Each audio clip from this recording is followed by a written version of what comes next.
समर्थकों के साथ, अपने गुंडों की फौज के साथ, अपने बदमाशों की फौज के साथ यहाँ आए और उसके बाद वो लगातार चुनावी प्रचार करते रहे। चुनावी प्रचार में फेसबुक और ट्विटर का जमकर दुरुपयोग किया। इस दौरान ये जो कल जो बवंडर हुआ उस दौरान भी नरेश मीणा ने फेसबुक पर लाइव आकर लोगों से ये अपील की कि वो लोग हथियार लेकर आए, वो महिलाएं अपील क्या की? ये तो साफ तौर पर भड़काना हुआ, लोगों को उकसाना हुआ कि आइए और गुंडागर्दी कीजिए। ये तो साफ तौर पर ये जो गैंगस्टर्स का काम होता है उस तरीके के काम यहाँ पर कर रहे हैं, गुंडागर्दी कर रहे हैं साफ तौर पर नेता। क्या सोशल मीडिया पर किसी की नजर नहीं थी? क्या आईटी सेल इस पर निगरानी नहीं रख रहा था? गिरफ्तारी तो तभी हो जानी चाहिए थी जब फेसबुक पर लाइव आकर इस तरीके से उकसाया जा रहा था लोगों को। निर्वाचन विभाग और टॉप पुलिस लगातार उस पर नजर बनाए हुई थी और जब भी वो इस तरह की वीडियो शेयर करते थे तब उन्हें अल्टीमेट किया जा रहा था। जिला निर्वाचन अधिकारी डॉक्टर संगा झा की ओर से और उनकी टीम की ओर से उन्हें बार बार निर्देशित किया जा चुका था कि आप इस तरह की चीजें और इस तरह के भड़काऊ भाषण ना दें। इसके साथ उनको कहीं नोटिस भी जारी करने की सूचना है कि उन्हें इस तरह के नोटिस भी जारी किए गए कि आप इस तरह के भड़काऊ भाषण ना करें, इस तरह से चीजें ना करें। लेकिन उसके बाद भी कल रात को जो भवन हुआ उसके बाद अब फिलहाल जो पुलिस है वो नरेश मीणा की तलाश कर रही है। तलाश तो लगातार जारी है ही। और अभी जानकारियां लेती हूँ मैं आपसे। पुरुषोत्तम, आशीष आपके पास भी आऊंगी, लेकिन विनय पंत भी हमारे साथ अब जुड़ चुके हैं फोन लाइन पर। विनय, आपसे मैं जानकारी चाहूंगी कार्रवाई को लेकर ही, क्योंकि पुलिस मुख्यालय से भी लगातार मॉनिटरिंग की जा रही है। बताया जा रहा है एडीजी लॉ एंड ऑर्डर जो है वो भी पूरे मामले पर नजर बनाए हुए हैं। क्या कुछ जानकारी इस मामले में? कौन कौन फील्ड में है? मौके पर कौन कौन से अधिकारी पहुंचेंगे या पहुंचे हुए हैं? जी अंकुर, वाकई देखिए जिस तरह से कल पूरा बवाल हुआ और पुलिस कस्टडी से नरेश मीणा भागा, उसके बाद से ही जो पुलिस मुख्यालय है वहां से पूरे मामले पर आला अधिकारी नजर बनाए हुए हैं। एडीजी लॉ एंड ऑर्डर ने 3 कंपनी एसटीएफ की, आरएसी की, उसके साथ ही जो अतिरिक्त फोर्स है वो भेजी है ताकि लॉ एंड ऑर्डर को काबू किया जा सके। और साथ ही पुलिस मुख्यालय से कुछ आला अधिकारियों को आज भेजा भी जाएगा टोंक, क्योंकि जिस तरह से पूरा मामला हुआ है उसके बाद में खुद मुख्यमंत्री भजनलाल शर्मा ने भी डीजीपी से पूरे मामले की रिपोर्ट ली और उसके बाद इस पूरे प्रकरण में जल्द से जल्द कार्रवाई करने के जो निर्देश हैं वो मुख्यमंत्री ने दिए हैं डीजीपी को, जिसके बाद आज ये बताया जा रहा है कि एडीजी स्तर के कोई अधिकारी को टोंक भेजा जाएगा और कोशिश ये की जा रही है कि जल्द से जल्द नरेश मीणा को गिरफ्तार किया जाए। और साथ ही कल जिस तरह से जो बवाल उपजा, जिन जिन लोगों ने माहौल खराब करने की कोशिश की, उन सभी लोगों को चिन्हित करके उनके खिलाफ एक्शन यहाँ पे लिया जाए। जी अंकुर, एक्शन लिया जाएगा जल्द से जल्द और खुद मुख्यमंत्री ने उस पूरे मामले पे संज्ञान लिया है और सख्त निर्देश दिए कि जल्द से जल्द कार्रवाई हो। तो उम्मीद है कि पुलिस तंत्र जो है वो पूरी तरीके से यहाँ पर एक्टिव मोड पर आकर नरेश मीणा को ढूंढने की कोशिश कर रहे हैं। हालांकि ठीक है विनय, आती हूँ आपके पास। आशीष भी लगातार हमारे साथ बने हुए हैं। आशीष, आप कल पूरे दिन भर ग्राउंड पर मौजूद थे, आपने वो रिपोर्टिंग भी दिखाई थी उस वक्त जब नरेश मीणा ग्रामीणों के साथ में धरने पर वहां पर बैठ गए थे, तब भी कुछ तरीके के अनगल वो बातें कर रहे थे। उस वक्त क्या आपको लगा था कि वहां पर इस तरीके के जो आपराधिक प्रवृत्ति के लोग हैं आसपास में एकत्रित हैं, कुछ प्लानिंग उनकी ऐसी नजर आ रही है कि माहौल को बिगाड़ना ही है?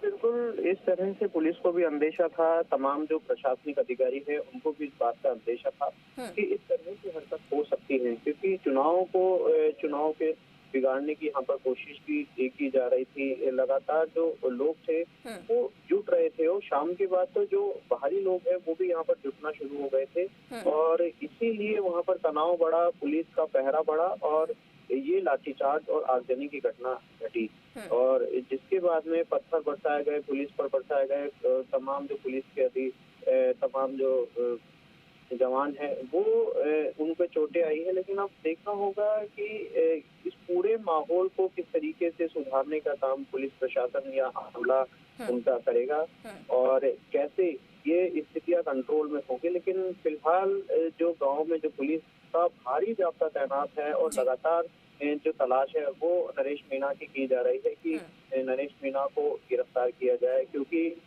दूसरी तरफ जो आरएस एसोसिएशन है वो भी लगातार नाराज है पूरी घटना के बाद में, थप्पड़ कांड के बाद में। अब देखना होगा कि आगे किस तरीके से पुलिस काम करेगी और कैसे नरेश मीणा को गिरफ्तार करेगी और पूरी स्थिति को कैसे कंट्रोल में करने की कोशिश करेगी। और अभी हम टोल नाकों के आसपास मौजूद है, जहां पर जो पुलिस की जो जाब्ता है वो भी वहां पर तैनात कर दिया गया है। पुलिस की जो गाड़ियां हैं वो भी तैनात कर दी गई है, क्योंकि जिस तरीके से जो हाईवे हैं वहां पर भी पुलिस का पहरा था, रात भर से पुलिस का पहरा देखने को मिल रहा है। तो पुलिस की कोशिश यही रही है कि तमाम जितने भी नाके हैं, जितने भी रास्ते हैं, उन वहां पर नाकेबंदी करवाई जाए और कोई भी ऐसा रास्ता जो है वो ना बच जाए जहां से नरेश मीणा जो है वो फरार हो सके, बाहर निकल सके। ठीक है आशीष, शुक्रिया आपका, आप नजर बनाए रखिए, अपडेट हम आपसे लगातार लेते रहेंगे। फिलहाल के लिए आपका शुक्रिया जानकारी के लिए। पुरुषोत्तम हमारे साथ लगातार है। पुरुषोत्तम, जब ये आगजनी हुई तब तस्वीरें हम क्योंकि लगातार देख रहे हैं, अस्पताल से भी कुछ लोग जो है घायल हुए, उनकी तस्वीरें आई है, कुछ पुलिसकर्मी यहाँ पर घायल हुए हैं। उनकी संख्या कितनी है, कितने पुलिसकर्मियों को चोटें आई है, कितने लोग चोटिल हुए और फिलहाल क्या स्थिति है मौके पर? जी देखिए, फिलहाल जो स्थिति है वो पूरी तरह से कंट्रोल में है। पुलिस के पूरे गाँव में पुलिस का जाब्ता तैनात है। हर घर के बाहर पुलिस के जवान, हथियारबंद जवान वहाँ तैनात किए गए हैं। कई जिलों से पुलिस का अतिरिक्त जाब्ता बुलाया गया है। STF की टीमें भी वहाँ तैनात की गई है। बूंदी, सवाई माधोपुर, धौलपुर, करौली तक के जिलों से यहाँ पर अतिरिक्त जाब्ता बुलवाया गया है। और यहाँ पर जो करीबन 10 किलोमीटर दूर जो टोल नाका है वहाँ से गाँव तक तमाम जगह पूरी तरह से निगरानी की जा रही है। और अब आज सुबह जिस तरह से जानकारी मिल पा रही है कि अब पुलिस उसे ड्रोन की मदद लेकर उसकी तलाश भी कर सकती है। ड्रोन टीम को भी बुलाया गया है और कोशिश ये की जा रही है कि गांव के अंदर जो संदिग्ध जो मकान जो चिन्हित किए गए हैं, जहां से पथराव किया गया या जहां से हमला किया गया पुलिस पर, उन मकानों की भी अब पुलिस सघन तलाशी अभियान करेगी कि कहीं और हथियार उन मकानों में ना हो, कुछ दूसरे हथियार वहाँ नहीं हो। इस तरह की भी जानकारी मिल रही है कि उन अब मकानों की, घरों की तलाशी पुलिस करेगी ताकि वहाँ पर उस स्थिति को और ज्यादा कंट्रोल किया जा सके। पुलिस के अधिकारी लगातार ग्रामीणों से अपील भी कर रहे हैं और उन्हें आसान्वित भी कर रहे हैं कि उन्हीं की किसी भी तरीके से आमजन से की सुरक्षा को लेकर कोई कोताही नहीं बरतेंगे। वो आमजन की सुरक्षा के लिए ही यहाँ पर तैनात है। उनकी सुरक्षा ही उनकी सबसे पहली हर एक संभव कोशिश पुलिस और प्रशासन द्वारा यहाँ पर की जा रही है कि नरेश मीणा को जल्द से जल्द गिरफ्तार कर लिया जाए। ठीक है पुरुषोत्तम, आप नजर बनाए रखिएगा, आशीष आप भी नजर बनाए रखिएगा और आप लोगों से हर एक अपडेट पूरे मामले को लेकर लेते रहेंगे क्योंकि बेहद गंभीर ये पूरा मामला है।